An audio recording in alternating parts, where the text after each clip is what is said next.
Today, we explored the arts and crafts of Otaru, its remaining foreign architecture, as well as the impact of foreign influence on Sapporo, and answered the question, what does Genghis Khan have to do with Hokkaido?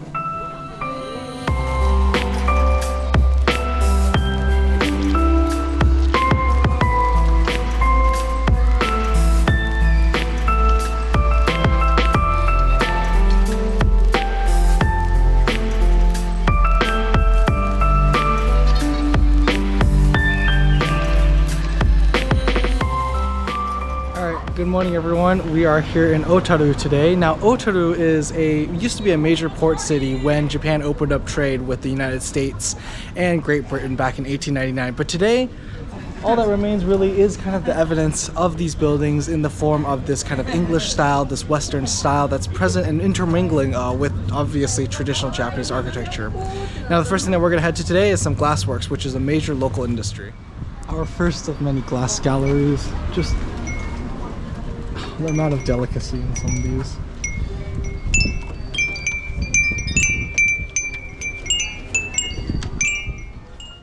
These are so delicate, like, I feel like if I bought one of these, I don't know, I'd end up framing it on the wall. I probably wouldn't actually use it to eat anything. They have some really cute mugs, shaped like, I'm guessing, puppy faces. It's really cute. I'm sad, I don't see any cat ones though. Bit sad. Otherwise I would consider maybe getting a cat one. Alright, so we're now at the Otaru Music Box Museum, which also honestly is specializing as a selling music boxes, but just look at the scale and number of music boxes in here, it's crazy. Second floor as well.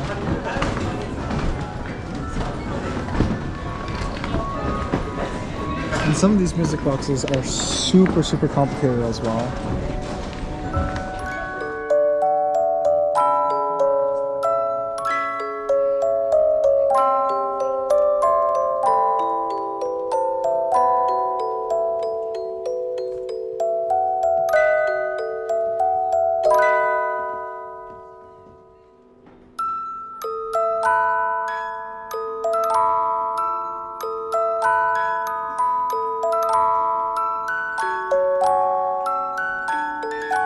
Here on the top floor of the Music Box Museum, and I'm realizing that they have a lot of Hayao Miyazaki related things, and of course, obligatory gacha.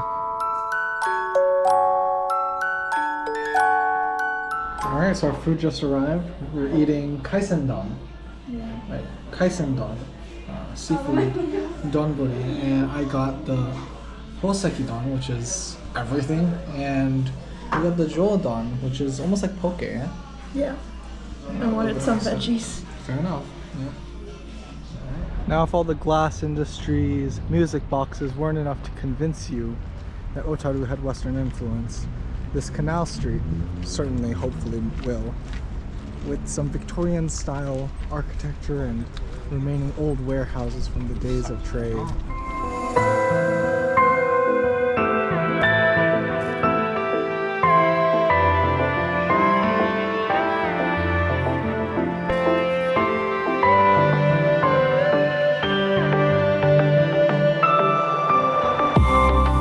Good afternoon, everyone. Welcome to the Sapporo Beer Museum. This is where we are going to be visiting this afternoon.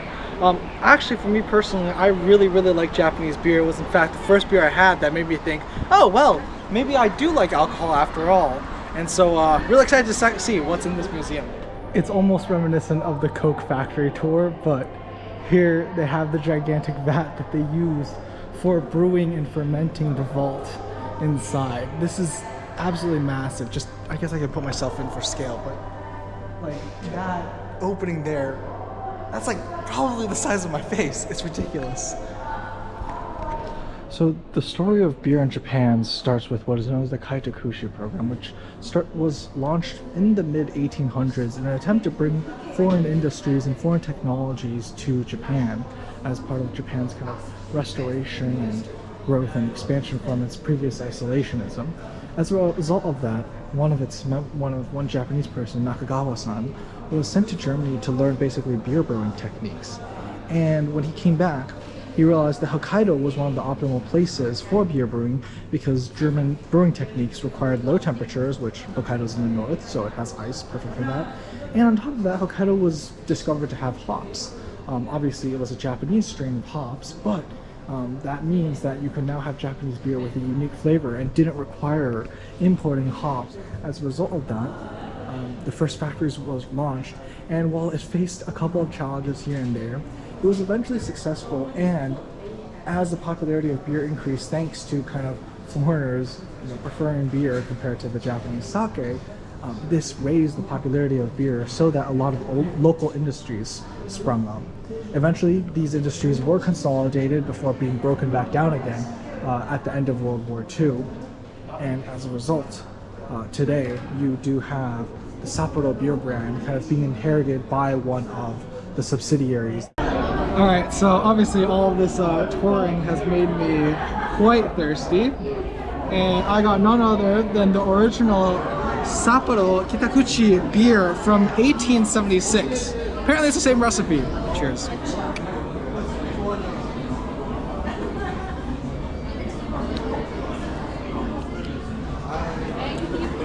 So apparently because the beer is a little bit unfiltered compared to a lot of other beers, the filtration process just wasn't as great back then. You couldn't remove all the yeast, you obviously couldn't remove as much malt as you would like.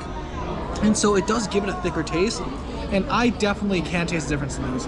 It also does make the beer a lot more mellow, and I can see how the introduction into the Asian market would have taken this really, like this would have taken it by storm. Like I would drink so much of this without even hesitating.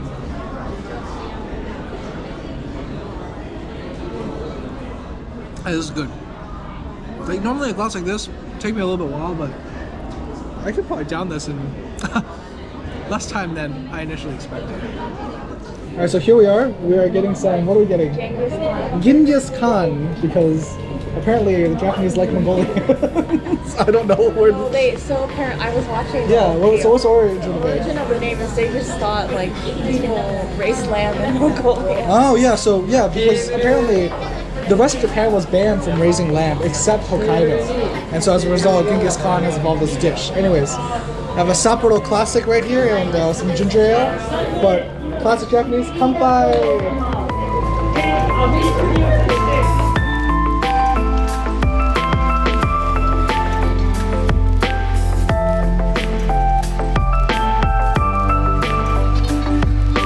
I'll try this first piece.